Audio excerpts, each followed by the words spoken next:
I found tampons in my husband's car. I wished he had been unfaithful to me instead, so that my kids wouldn't have had to go through this. I am a 29-year-old female who has been with my 30-year-old husband for 7 years, married for 4. I've never had reason to suspect he was unfaithful to me or even remotely dissatisfied with our marriage. He likes to joke that we're still living the honeymoon phase, nearly 5 years, and 2 kids in. I wouldn't have questioned that, or him, were it not for a surprise I found in his car last month. When buckling our daughter into her car seat, I noticed something slotted between the cushions. At first, I thought it was just some stray toy or snack wrapper, so I reached down to fish it out. As my fingers closed around the object, I felt the familiar cylindrical shape of a tampon. Confusion washed over me as I pulled it into view, the bright wrapper stark against the upholstery. This wouldn't have been so unusual had I not had an IUD that has stopped my period for the past year, and I didn't even recognize the wrapper style. It was a brand I'd never used, a small but glaring discrepancy that made my stomach churn. I brought it to my husband's attention later that evening, still holding the offending item like it was evidence in a mystery I was desperate to solve. He didn't seem to understand what it was at first, staring at the tampon in my hand with genuine confusion. "Why are you showing me this?" he asked, his brow furrowing. I took a deep breath, trying to keep my voice steady. "I found it in your car, between the cushions, and it's not mine. I haven't had a period in over a year, remember?" His face remained blank for a moment longer before realization dawned. He shrugged and said it probably belonged to his co-worker, Fiona. His initial confusion quickly gave way to dismissiveness as he waved off my concerns with a nonchalant explanation. "Probably Fiona's," he said with a shrug, turning back to his phone. "She must have dropped it when we went out for lunch the other day." I stared at him, waiting for a sign that he understood why this was bothering me. But there was nothing. No apology, no concern. Just a casual dismissal. It was as if the tampon was no big deal, and I was overreacting. His indifference felt like a slap in the face, leaving me reeling and questioning everything I thought I knew about our marriage. It's not uncommon for my husband to carpool to lunch with his co-workers, and we're both fairly close to Fiona and her husband. The thought of my husband carpooling with Fiona and her husband had always been a non-issue. They were friends after all, and it wasn't uncommon for them to share rides to lunch. In fact, we often socialized as couples, spending weekends at each other's houses for barbecues or movie nights. Fiona and I had even bonded over shared experiences, like the challenges of balancing work and family life. Our kids played together while we chatted about everything from the latest office gossip to more personal topics. It made sense, considering how often they carpooled. I reassured myself that the tampon could have easily slipped out of Fiona's purse during one of these outings, no big deal.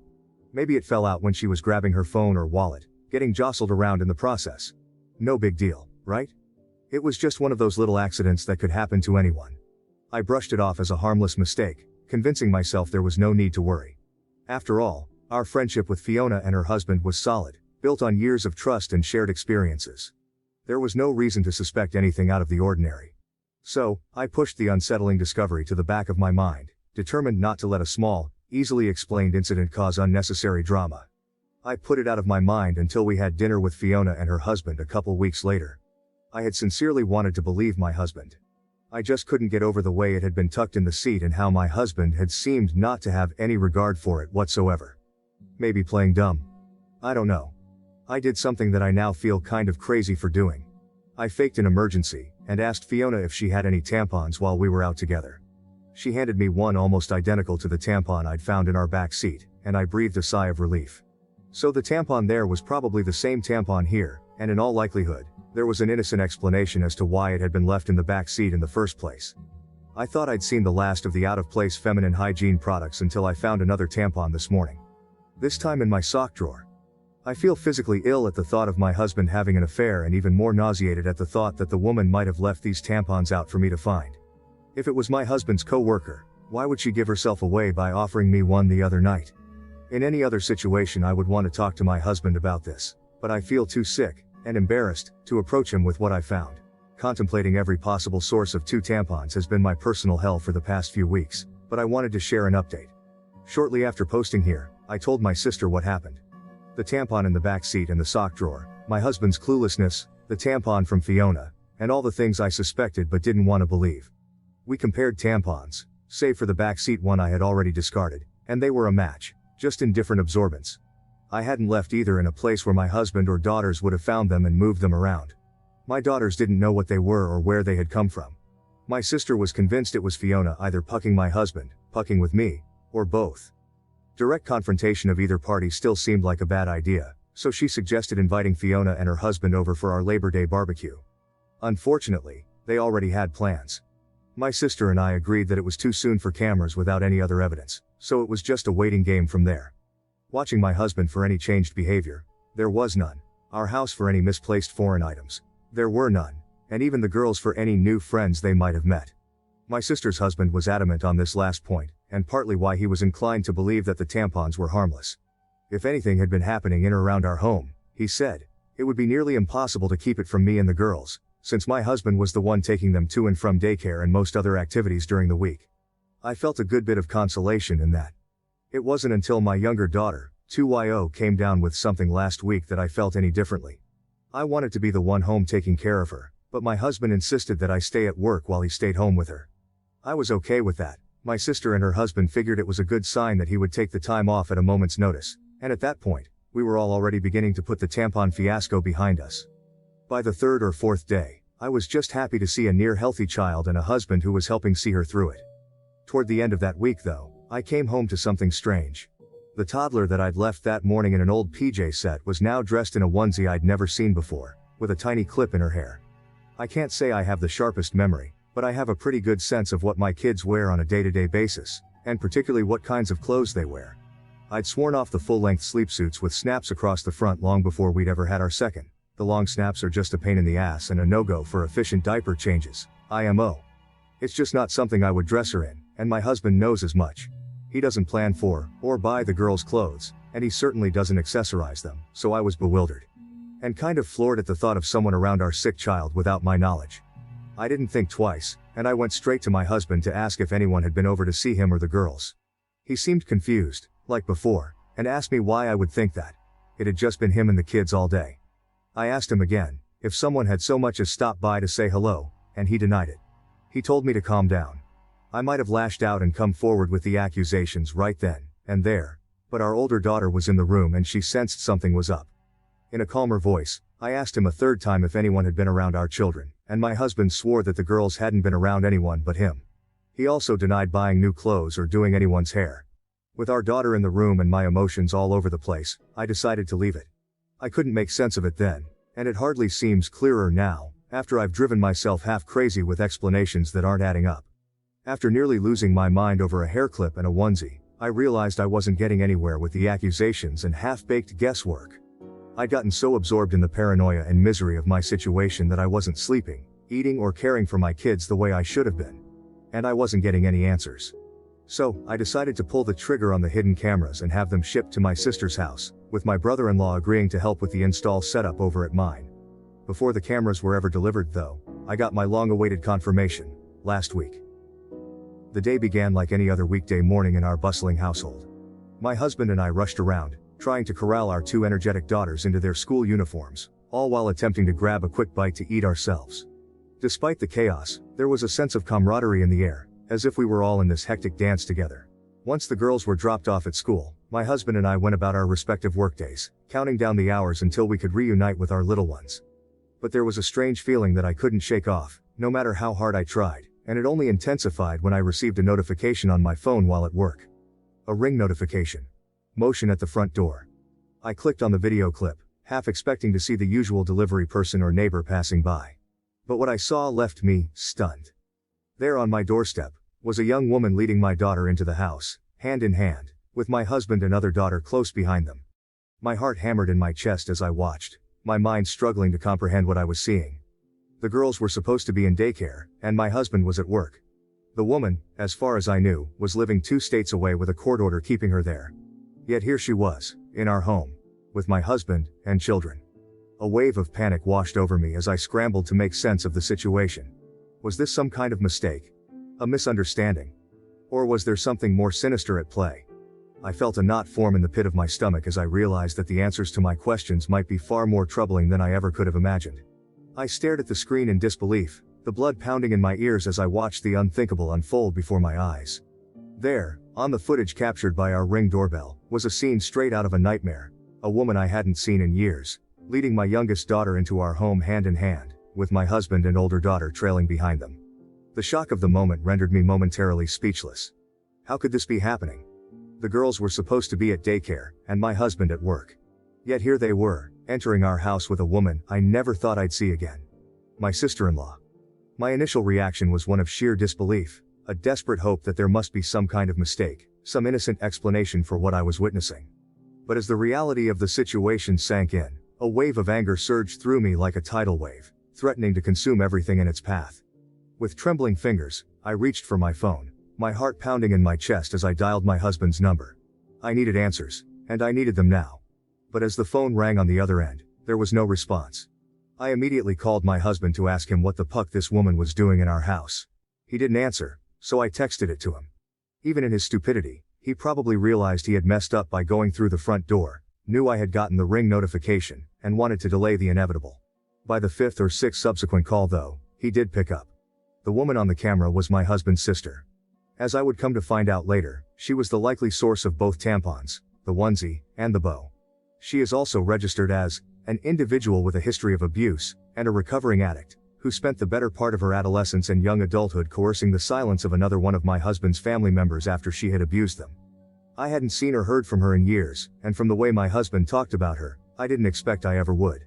But here she was, in our house, with our children. It wasn't just the shock of seeing her after years of silence that left me reeling. It was the realization of what her presence in our home meant. My sister-in-law, fresh off another stint in rehab, was the last person I expected to find sneaking into our lives, especially under such clandestine circumstances. The gravity of the situation hit me like a ton of bricks. This wasn't about a random tampon or a harmless mistake. It was about deception and betrayal at the deepest level. Suffice to say I was livid. It wasn't an affair at all, and still, somehow, infinitely more disgusting knowing who it was and why all of this had been happening. Apparently, my sister-in-law had wanted to reconnect and make amends with people she'd hurt. And my husband was high on that list.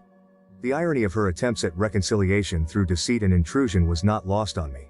My husband didn't want me to know or, worse, try to keep her family, our children, away from her, so they'd been meeting in secret, often at our house when I was at work. They would enter through the garage, in my husband's car, so the ring camera at the front door wouldn't tip me off. The level of planning and secrecy involved made my skin crawl. She spent the night on a weekend I had been on a business trip and slept in our bed. The very thought of her in our home, in our bed, made me feel violated. She babysat our girls on a night my husband told me he had dropped them off at his parents'. The casual way he had lied to me, the ease with which he had kept this secret, made me question everything I thought I knew about him. She bought the girls' clothes and dressed my youngest in the onesie and bow that my husband had promised in his life I had dressed her in myself. The image of my daughter in that unfamiliar outfit, a tiny clip in her hair, now felt like a haunting reminder of the betrayal that had been unfolding right under my nose. And yet, when I turned to my husband for reassurance, for a glimmer of hope in the face of uncertainty, all I found was disbelief and denial. He brushed off my concerns with a casual shrug, insisting that it was all in my head, that I was overreacting to a series of harmless coincidences. My husband swore this was all in my head. The tampons, the onesie, the bow, and all the rest. He was perfectly content to watch me agonize for weeks over a woman he insisted didn't exist. Shrugging off each progressively more unsettling discovery like it was news to him and telling me I was being irrational. He insinuated that I was experiencing postpartum depression, 2 years after I'd given birth. 4 years later I told him that one of my biggest fears for motherhood was to suffer from PPD like my mother had with me, to not be fully present for our babies and be left with a world of guilt and regret as they grew older. But as the weeks stretched into months, and the truth remained stubbornly elusive, my patience wore thin, replaced by a simmering rage that threatened to consume me whole. How could he dismiss my fears so callously, to gaslight me into doubting my own sanity? How could he stand idly by as our family teetered on the brink of collapse? He told me I wasn't sleeping enough, that I missed the girls too much, that I needed to take a step back and reevaluate the state of my mental health. I gave him the benefit of the doubt because he was my husband, and because no other version of events made sense. Now, after a month of this mindfuck, I have nothing to show for my trust but this pathetic situation. And a lot of anger. My husband failed to explain himself. When confronted, he stammered and stumbled over his words, offering half-hearted excuses that made no sense. He muttered something about trying to protect me from unnecessary stress, about his sister just wanting to make amends, but his words were disjointed and unconvincing. Each excuse was more implausible than the last, a desperate attempt to cover up the truth. His evasiveness only confirmed my worst fears. The man I had trusted and built a life with was now a stranger to me, hiding behind a facade of lies and deceit. I watched as he avoided eye contact, his shoulders slumped in defeat. The weight of his betrayal hung heavily in the air, a palpable presence that neither of us could ignore. There was no reasonable explanation for his actions or for the deceit that had tainted our marriage. Every time he opened his mouth, I could see the panic in his eyes, the realization that he had been caught and there was no way out. His silence on certain points spoke louder than any words ever could, revealing the depth of his dishonesty. I knew then that I couldn't stay with someone who had so blatantly betrayed my trust and jeopardized the safety of our children. The thought of my daughters being exposed to such toxic secrecy and manipulation was unbearable. I had to prioritize their well-being, and that meant making the hardest decision of my life. With a heavy heart, I told him it was over. The look of shock and desperation on his face was almost pitiable, but it couldn't erase the damage that had been done. I walked away, determined to protect my children from any further harm. I decided to end the relationship and file for divorce. The decision was both heartbreaking and empowering. It was devastating to acknowledge that our 7-year journey together had come to such a bitter end, but it was also liberating to take control of my life and prioritize my well-being, and that of my children. The divorce process was long and grueling. Each step felt like a new battle in an endless war. There were countless court sessions, each more draining than the last, where I had to relive the pain and betrayal over and over again. My husband fought me every step of the way, refusing to accept responsibility for his actions and attempting to paint himself as the victim. His determination to contest every detail made the process even more exhausting and emotionally taxing. In court, I detailed the discovery of the tampons, the hidden meetings with my sister-in-law, and the lies my husband had told to cover his tracks. I showed the ring footage, which captured her entering our home with my children, and provided testimonies from my sister and brother-in-law to corroborate my claims. However, the court needed more than assumptions about my sister-in-law's character. They required concrete evidence of her past and present behavior, which was not easy to obtain. Despite these challenges, I remained focused on the bigger picture. I emphasized my husband's deceit and the breach of trust, which were undeniable. The court recognized the complexity of the situation and the emotional turmoil it had caused. After months of legal battles and countless court sessions, the court ruled in my favor. I was granted primary custody of our daughters, with my husband receiving supervised visitation rights. The judge acknowledged the need for a stable environment for the children, considering the deceit and the potential risks involved. Looking back, this ordeal taught me several valuable lessons that I hope others can learn from. Trust is the foundation of any relationship, and once it's broken, it's incredibly difficult to rebuild. Always listen to your instincts. If something feels off, it probably is. Communication is key. Address issues head-on rather than letting them fester. Most importantly, never settle for less than you deserve. My children and I deserve a life free from deception and betrayal, and I am committed to building that future for us. In your opinion, what do you think about this story? Please leave your comment below to let me know.